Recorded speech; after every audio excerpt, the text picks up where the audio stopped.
This is a short presentation which is really on behalf of a group of people, and in particular my two Tanzanian colleagues, Professor Mujinja, who is Professor of Health Economics at Muhimbili, and Mary Justin, who is Professor of Pharmacy at Muhimbili. This is really a collective piece of work, and it could easily have been any of us presenting it. And Mark is a Belgian collaborator who happens to be working from Tanzania.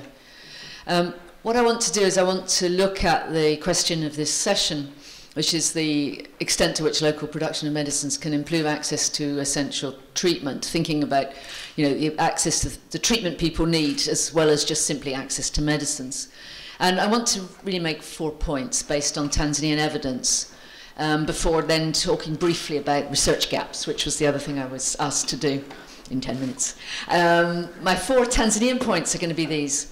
One is that we found in the mid-2000s, when we did an earlier project, that there appeared to be what we've called urban bias in medicines distribution. That is, that drugs that are produced in Tanzania are much more likely than imports to reach the rural areas. This wasn't something we knew before. We were surprised when we found this in our data the first time, and I'm going to present some new evidence on that point. Secondly, that there is some evidence that local producers can compete with imports already, and therefore there's an issue about how they can build on it. That's been much discussed here already.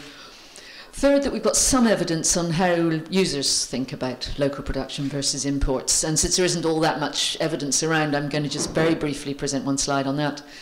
And fourth, this is something that Sudeep, who worked on the earlier project with us, can talk about better than me, which is that imports into East Africa from India may not be as sustainable as people think they, or hope they are. So first of all, the urban bias thing, which is really the main thing I want to talk about. What I want to show is 3 things, using some data which we've collected some time ago and some recent analysis. First of all, that the availability of medicines, as you probably know, is substantially lower in rural than urban areas. Secondly, that much of what is actually available in rural areas is in fact locally produced. This was the surprise when we did the earlier work with Sudeep. And thirdly, that Tanzanian medicines are more likely than imported medicines to reach rural areas. That's, in a sense, the other side of the same coin. And I'm going to use WHO HAI data to show that. And Mary Justin, who's a co-author of the paper, was the person who led the collection of the WHO HAI data in Tanzania and has been very involved in analysing it. This is the relationship between availability in rural and urban areas. This is 41 tracer medicines. It's the ones that the WHO HAI data, what they collect for the price data. We know where all those medicines come from. And this is the probability that you can find a particular medicine in the rural areas. That's the red line. They're ordered by that probability. And the probability you can find the same medicine in the urban areas. So the medicines are along the bottom axis, ordered by rural probabilities. And as you can see, your chances of finding any of these 41 medicines is much better if you're in an urban area than in a rural area. And as you probably know from knowing about the WHO HAI data, these are matched samples across all 3 sectors, public, private and NGO. In 2009, you can probably see, if you compare those two, that the rural-urban gap's got a little bit narrower. And it's interesting to think about why that might be. We can think of a number of reasons why that might be.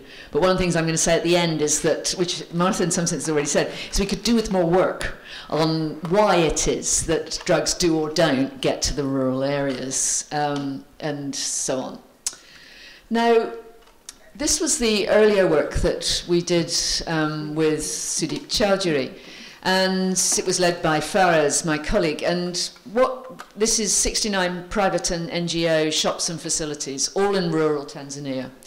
And it's the proportions of the medicines from each country by type of outlet. And you can see that in the drug shops, for example. Thank you. Please. No, sorry. Just go along the top row. You can see that in the drug shops in Tanzania, I hate pointers.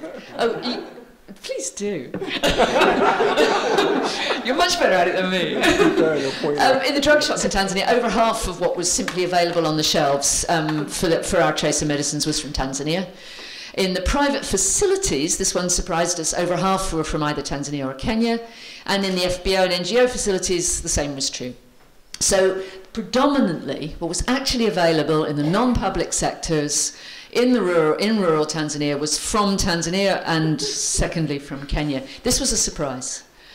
If you look at it the other way around, then this is 2006 data. It's the probability of finding a Tanzanian medicine in either the rural or the urban areas. And what's interesting is it's similar. There's no statistical difference. For Tanzanian producers, you're equally likely to find what they produce in a rural outlet or in an urban outlet, taking all the sectors together. What's interesting is that's not true of imported medicines. Imported medicines, you are very, very much more likely to find it in an urban area than in a rural area. And that's important in part. How do I go back one? No. Hang on a minute, let me try and go back. Yes, there we go. You can see that Tanzanian medicines, about a bit less than half of our sample were produced in Tanzania. So all the ones along the bottom, that blip is a mistake, all the ones along the bottom are not produced in Tanzania. So the imported medicines are extremely important for that set. And their availability in rural areas is much lower than their availability in urban areas. And that's what we mean by urban bias. And it's true and only true of the imported medicines. So this is just a comparison of in a sense, what I've said done as a statistical comparison. This is the mean probability of finding a medicine manufactured in Tanzania, Kenya, or elsewhere. You can see that in both 2006 and 2009, the probabilities were the same. They're not statistically different in the urban and the rural areas. But interestingly, your chances of finding a Tanzanian manufacturer at all in 2009 is substantially lower. And that's probably because they're no longer producing the first-line antimalarials. Previously, those were produced locally, almost 100%. Now they're entirely imported. So Tanzanian manufacturers are actually supplying less in total, but it's still the case that there's no urban bias. There's a small bias on the Kenyan ones, but what you can see in that right-hand column is that statistically you're much more likely to find an import in urban areas. It's biased. The imports are biased towards urban availability. Whereas, of course, some of the worst need and many of the most deprived people who have most need of drugs are in the rural areas. That's my first issue, that urban bias is substantial, and therefore one of the things the Tanzanian manufacturers are doing is reaching the rural areas in ways that the importers are not reaching, and that's an important issue. No doubt it could be changed, but at the moment, that's an issue. Secondly, local production at the moment, certainly particularly in the rural areas, is successfully competing with imports. We looked in 2006 at some of the prices, and although those mean prices are somewhat higher for Indian than Tanzanian drugs, there's actually no statistical difference. There's the local production where it existed was successfully holding its own, particularly in the rural and semi-urban markets. So people can compete. The issue is, can they do better? Third, what do users think? This was the express preferences of about 350 people on exit from private and NGO facilities and shops. And as you can see, we asked people which their preferred country of origin was. Some people didn't have a view, but a large majority of people did have a view. And interestingly, the view on the whole was Tanzanian.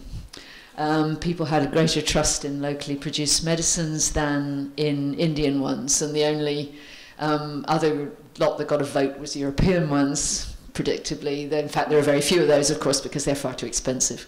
So what we didn't expect, it was another big surprise, is that left-hand column, which is the bulk of people felt most trust in Tanzanian as opposed to imported drugs. We thought that was interesting. And finally, my fourth point is that is in fact Sudeep's point, so he can talk to this later in discussion, which is that there's some suggestion that it's from Sudeep's interviews in India that imports into East Africa from Asia may not be as sustainable as people hope they are. In particular, that Indian suppliers when we were doing this in the mid-2000s, tended to be second-tier firms, and that there was some evidence that the leading firms were losing interest. Whereas there were some substantial Tanzanian and Kenyan suppliers, particularly Shelley's and Ellie's, that showed up continuously in the data as successful competitors. So that's pretty much what I have to say about evidence, at least in 10 minutes. I was asked to talk about policy gaps, so this is my last slide. And I've got 6 points, and these were points really that were generated by Mary, Justin and Faris Mujinja, so I'm really making them on their behalf. This is what they think the research and policy gaps are. First of all, they want to know more about why this urban bias exists. We seem to be establishing it exists. Why? Is it supply chains? Is it the way the wholesalers work? Is it the distribution networks? Certainly some of the Shelley's in particular, when we just asked them, said that they thought that this was one of their core markets, so they had more incentive to supply it. And furthermore, that they did a lot of the distribution, or at least pushed it themselves rather than relying on wholesalers, and that they felt that was a reason. But you could do with more on this.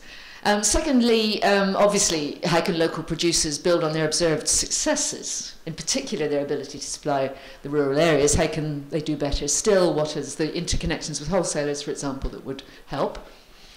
Third, how can the health sector improve its ability to buy from and support competent local manufacturing? We've talked a bit about procurement issues here, but my sense is probably not enough. I mean, we probably need much more focus on the interconnections between regulation, procurement, production. Procurement is perhaps not discussed as much as it should be in terms of the ways in which public procurement and NGO procurement can support the whole sector. Fourth, the question of the donor's role. We know there are a number of ways in which donors tend, sometimes inadvertently, to bypass local producers. Are there ways to restructure the financing in ways that will sustain and grow local production over time? And how do you involve local wholesalers and procurement people in that? Fifth, are there particular disadvantaged sectors in healthcare, such as maternal health, that could be supported by targeted local production? We've become extremely aware that maternal health, in particular the supplies, are very seriously deficient in many areas. And it seems that there was an example of zinc earlier. I mean, that supported targeted local production really can help. And finally, of course, the issue of quality.